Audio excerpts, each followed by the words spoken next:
Glenn Loury here. This is the Glenn Show. Glenn and John, we're the black guys at bloggingheads.tv.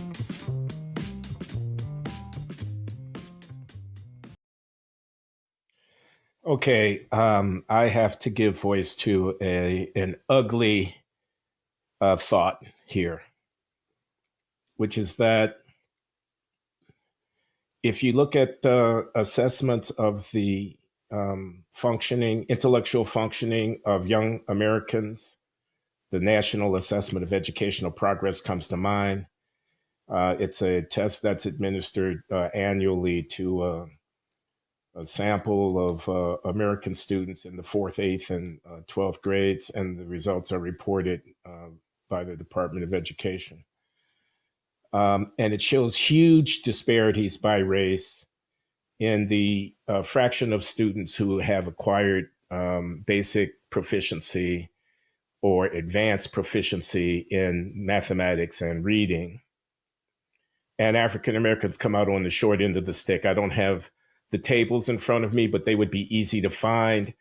We're talking about the majority of African American students performing below basic proficiency for their age grade level in the testing of on mathematical aptitude, performance, ability to solve problems.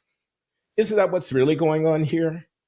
That for reasons that we could spend a long time trying to explore as a population, Black kids aren't doing so well in terms of acquiring mathematical proficiency.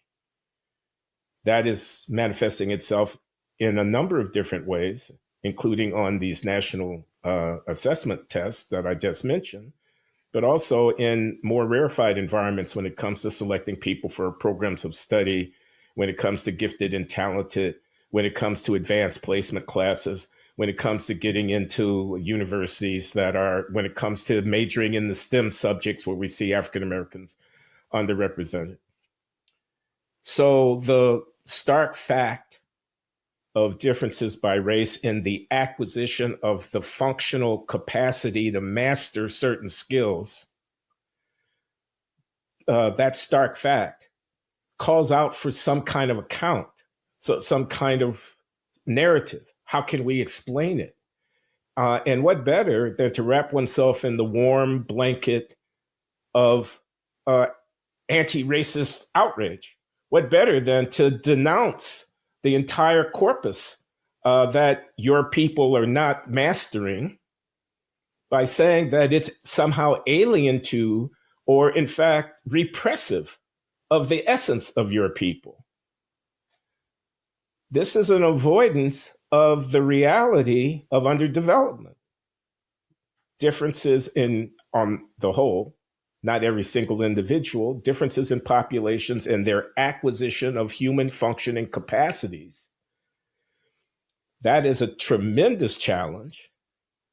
And one avoids the unbearable weight of facing that challenge and the uncertainty and insecurity associated with taking up the challenge by basically ignoring it, pretending that it doesn't exist, saying it's an artifact of some mystical, structural, racist social order, diverting teachers from actually doing what they need to do to equip the kids so that they do better on the tests by denying the reality of the test, this kind of thing. That's the ugly thought that I can't help but entertain here. And it's racist. That's where I'm going with this. It seems to betray a lack of confidence in the capacities of our people to actually do what everybody else in the world, by the way, in the world, go to China, find out what they teach, how they go to Pakistan, for crying out loud, go to Ceylon, Sri Lanka, and find out what they're teaching there. Those kids are learning mathematics. But the descendants of African slaves here in the rich and powerful country of the United States of America, with every opportunity, are going to be presumed a priori not to be capable, because that's, in effect, what you're saying. We can't cut it. You're trying to change the name of the game, but what you're really saying is, we can't cut it. That's racist.